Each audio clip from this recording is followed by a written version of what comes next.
Hello, in this lecture we're going to take a look at adjusting entries related to accounts receivable, depreciation, and insurance. We will be able to describe the adjusting process in terms of accrual accounting, describe basic rules that can be applied to the adjusting process, calculate and journalize adjusting entries related to accounts receivable, depreciation, and insurance, describe the effect of each transaction and the effect of omitting each transaction on total assets, total liabilities, owner's equity, and net income. So what is the adjusting process? What are we going to do? We're going to record transactions in the proper period in accordance with the accrual basis, which is governed by revenue recognition principle and the matching principle. So we want to review those two principles, and the idea is that we are going to make sure that as of the cutoff date, which is the end of the month or the end of the year, when we make the financial statements, that we are as close to a perfectly accrual basis as of that point in time as possible. Why do we need the adjusting process? So, although performing financial activities on an accrual basis is ideal, it is not practical for the accounting department to do so for all types of accounts.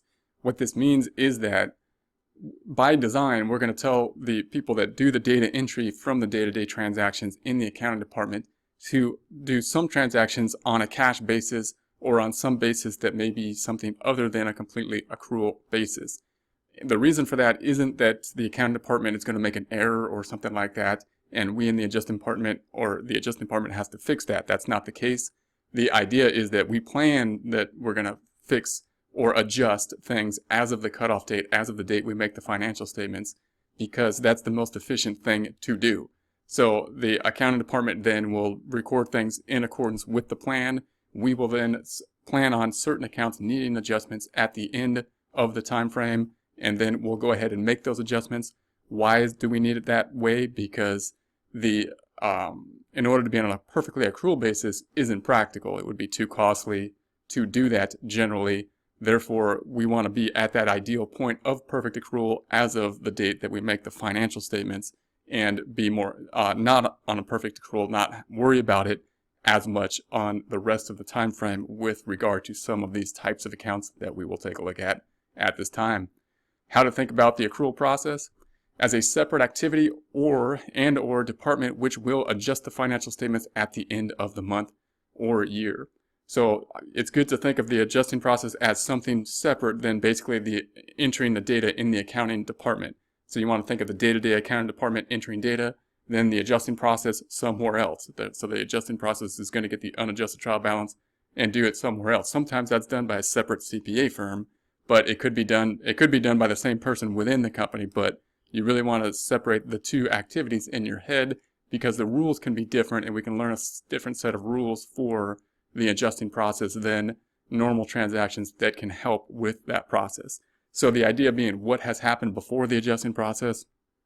The accounting department has entered the transactions for the month or year, the time period. They have done the bank reconciliation, hopefully, and they have provided the adjusting department with the unadjusted trial balance with all the data into it, with the expectation that the adjusting department will then make adjustments for these types of accounts that we have planned to adjust. So general rule, which can be help to post adjusting entries. So adjusting entry is going to have the same type of rules, some of the same rules as for any transaction, such as a balancing process, but there's going to be some specific rules that we can think of. If we say, hey, this is the adjusting department and we're doing an adjusting entry, we can have specific rules that are applicable to that adjusting entry that can really help us think through the process and figure out which accounts should be affected. So every transaction has at least two accounts affected, as well as an equal amount of debits and credits. That's for any transaction. So when we record a journal entry, we need at least two accounts are going to be affected, and we need an equal number of debits and credits. That applies here. Adjusting entries are all posted as of the cutoff date, which will be the end of the month or the year. So in this case, we have 12/31, end of the year, and the end of the month, and that will always be the case. We're going to record the adjusting entries as of the end of the period. Why? Because that's when we make the financial statements, and the financial statements need to be correct as of the end of the time period in accordance with the accrual process, even if the day before wasn't. So if we're talking about 12/30, 12/28, 12/29, it's not going to be on a perfect accrual basis. That's okay. But when we make the financial statements, it needs to be perfect accrual basis if we're distributing the financial statements to someone that needs them in a perfect accrual basis. So adjusting entries will generally not involve cash. So remember that when we talk about normal transactions, I would say that we want to think about cash first. Is cash affected? Because it's affected like 75% of the time or more, really, for majority of transactions we do in a day-to-day accounting process. But in the adjusting process, we generally are not going to be dealing with cash. We're going to be dealing with one of these other balance sheet accounts that need adjustments. Cash is usually cash is cash, and that's what we got. We have what we have.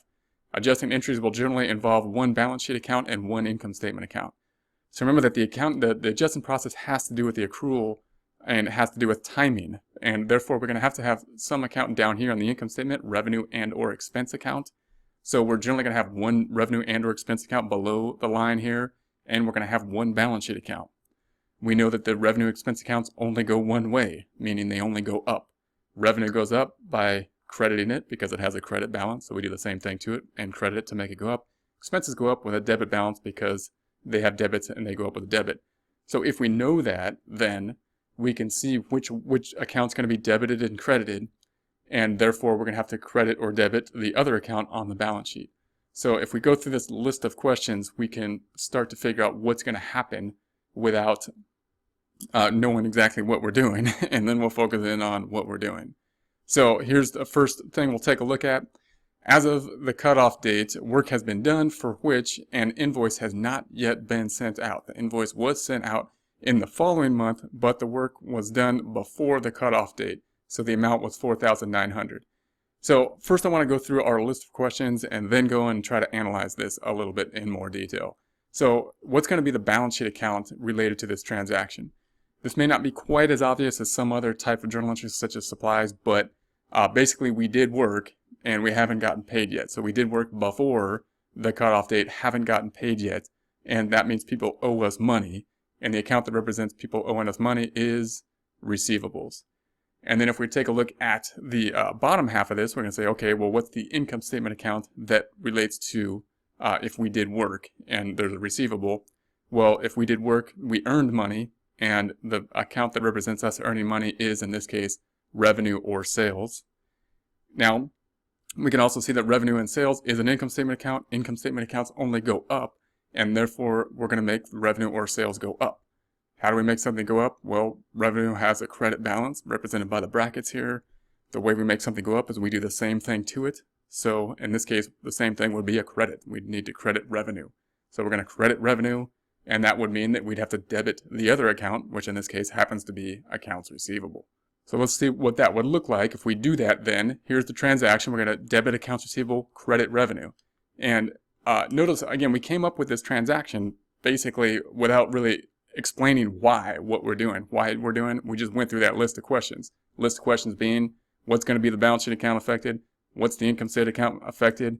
Income statement account goes up, and therefore the other account must be doing the other thing. So income statement account went up with a credit, therefore we must be debiting receivable.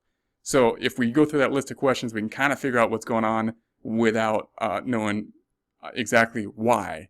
Now let's talk about why, of course.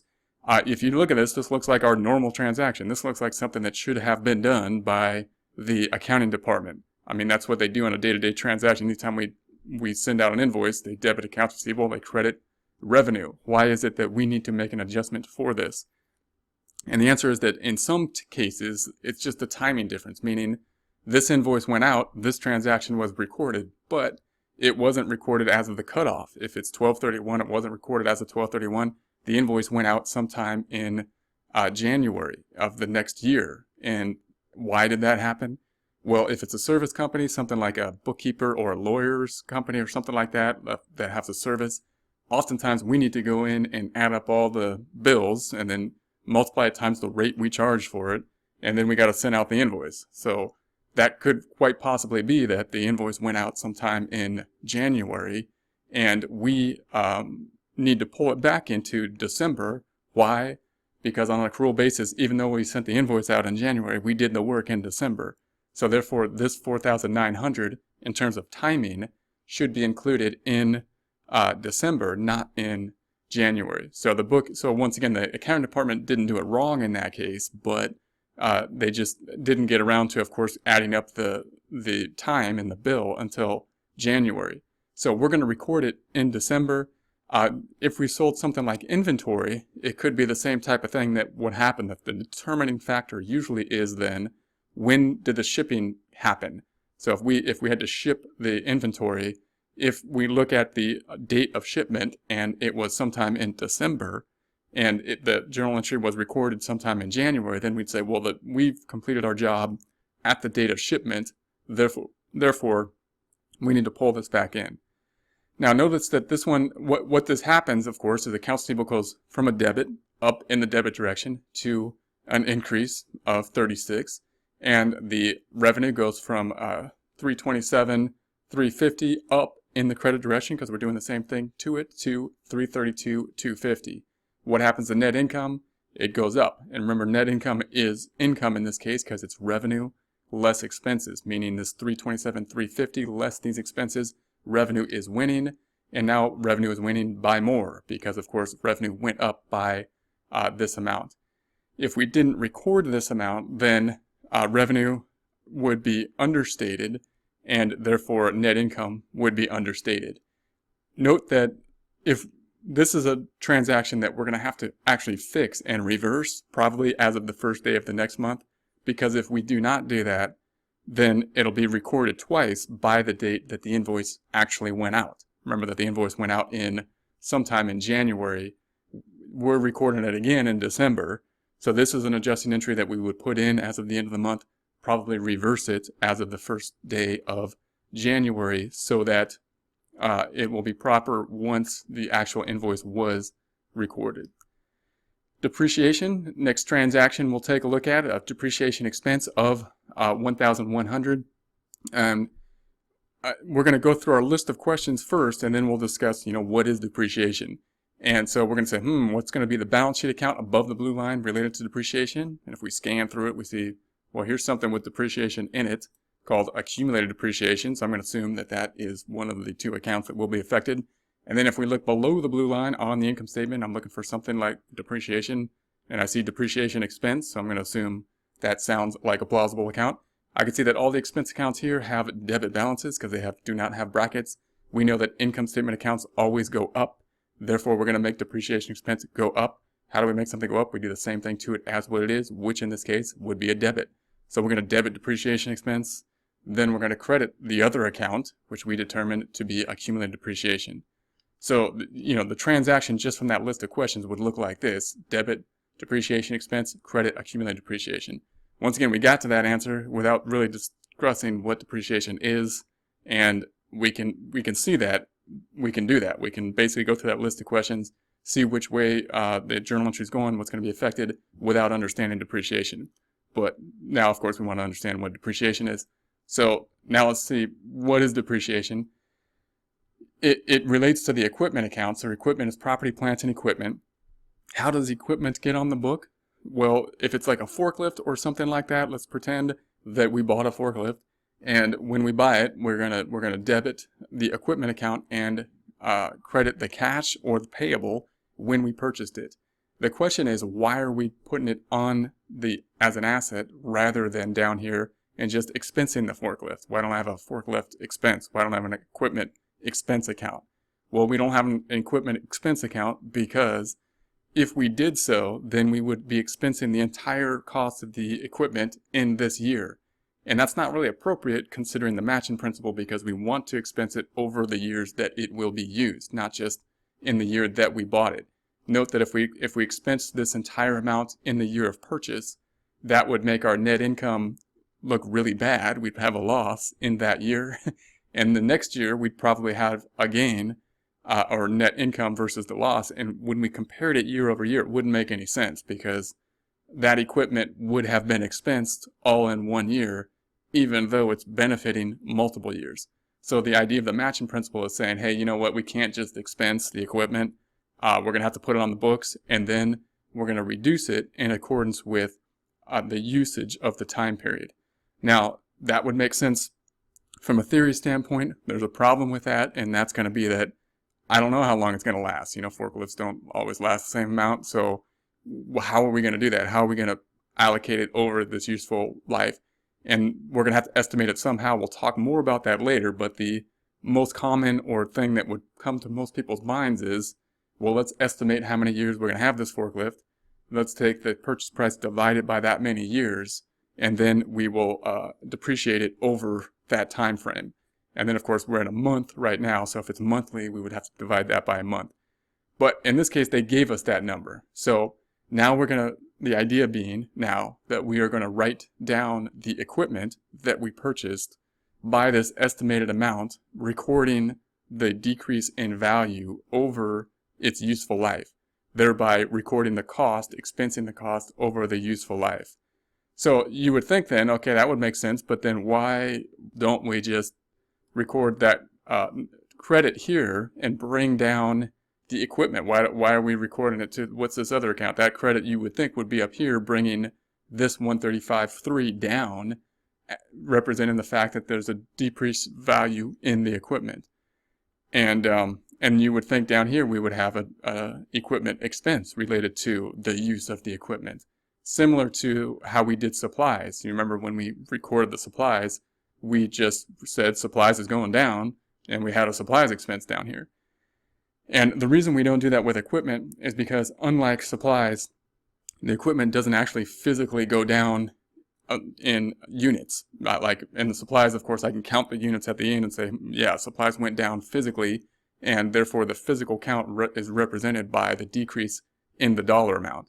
But the equipment, of course, if I had a forklift, I can say that it went down in value, but I still have one forklift. It didn't physically go down. It's just an estimate. And therefore, what we want to do is tell our reader two things.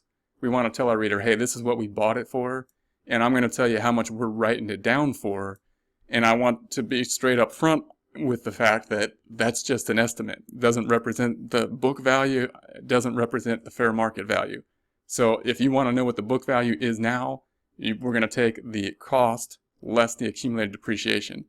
But realize that the cost is actually what we bought it for. The accumulated depreciation is just an estimate based on the useful life. Therefore, we came up with this other account that we're going to call accumulated depreciation. That's going to be a contra asset account. And you might, why is it a contra asset account? What is a contra asset account? First one we've encountered. And that's going to be an asset account that has a credit balance. And that means that most asset accounts have a debit balance represented by the fact that they do not have brackets. This one has a credit balance, meaning it does have brackets. Its normal balance is a credit. Why is it a credit? Because we basically took the equipment T account and we took the credit half of it and we basically made a new account with it, right? So because instead of crediting the equipment, we are now crediting a new account. So we took the T account and turned it into like a 7 and an R. And this is the depreciation, and this is the accumulated depreciation. So we have two, this is the debit side, and this is the credit side. Now, that's a rough estimate. Obviously, we will, when we sell the equipment, we'll debit the equipment. So there still is a T in there, but that's kind of the idea that we broke it up. The reason that this is a credit is because it's completely related to and dependent on the equipment account. So we can see that the credit balance went from a credit up in the credit direction. What does that do to the book value? The book value is the 135.3 minus the 97.950. That 97.950 went up to 99.50. Therefore, the book value went down because we have the same 137.3 minus the 99.950. On the expense side, we expensed it, and it's called depreciation expense, which is all it is related to the equipment. We could have called it depreciation on the equipment expense. And that's going to go up in the debit direction, up from 0 up to the 1001 in this case. What's the effect on net income? It's bringing it down. So remember, net income is income less the expenses. This is income, not a loss. Credits are winning, and it goes down in this fashion by the 1,100. All right, so let's take a look at the last one here. We have when the accounting department pays insurance, the account that is debited is prepaid insurance. As the cutoff date, prepaid insurance is calculated to be $6,000. So now we're going to talk about insurance. So let's talk about what transactions should be affected by going through our list of questions. Then we'll go back to this and analyze it further. So we're talking about insurance. We know that there's going to be one account above the blue line in the balance sheet area, one account below the blue line in the income state area related to insurance. If we scan through the items above the blue line on the balance sheet, we see prepaid insurance. So I'm going to assume that one is going to be related to the insurance transaction.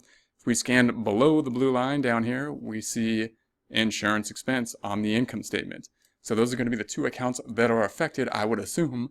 And we know that all expense accounts or all income statement accounts only go one way. They generally go up. And we can see that all expense accounts have debit balances represented by the fact that they do not have brackets. How do we make something go up? We do the same thing to it, which in this case would be another debit.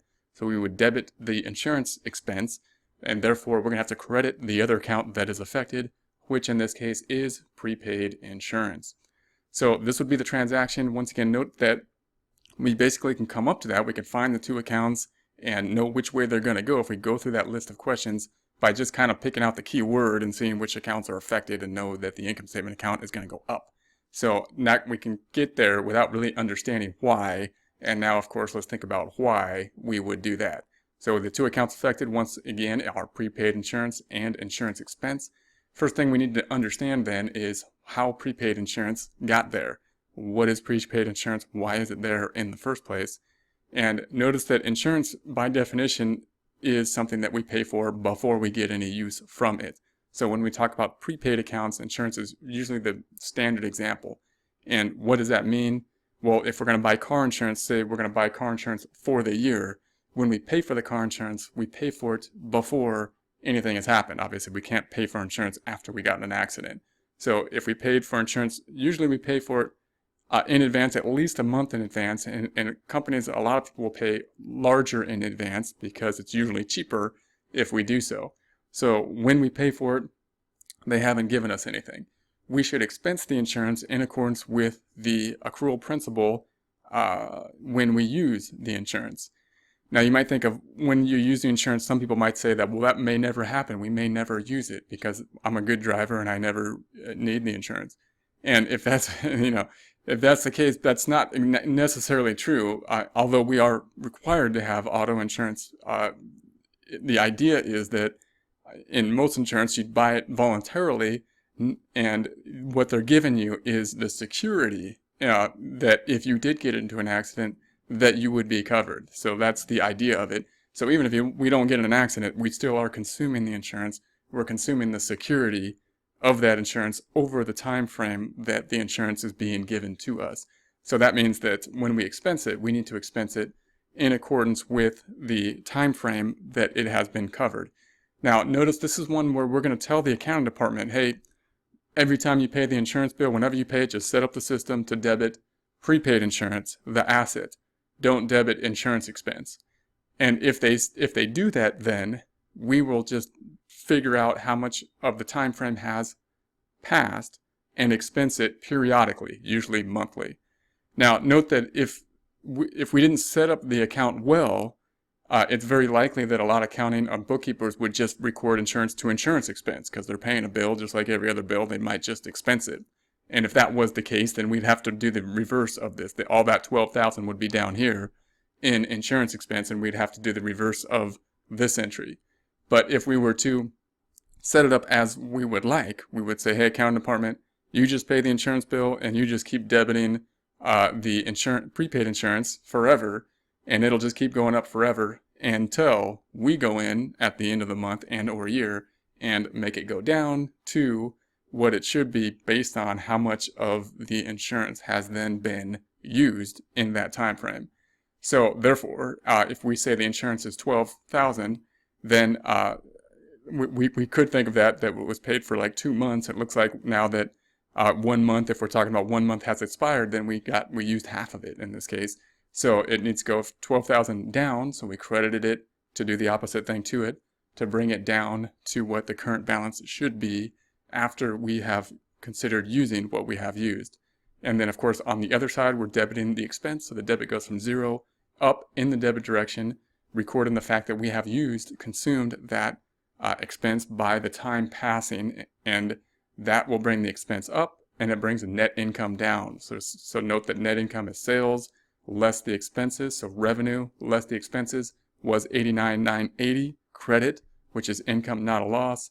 Then it's going down by the $6,000 to the $83,980 because the insurance expense went up.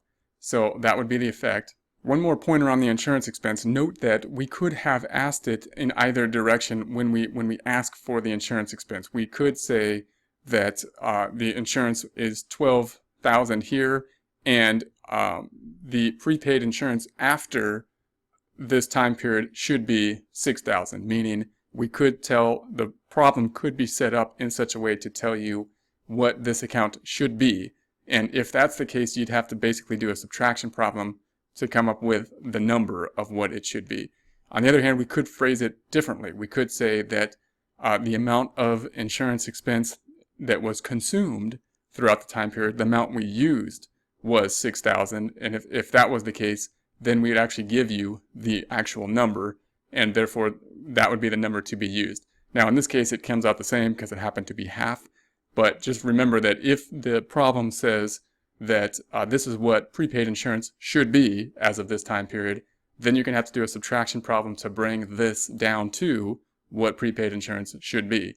If on the other hand the problem says this is the amount of insurance that was consumed or used over this time period, then whatever number they give us, that's going to be the number we use in the journal entry.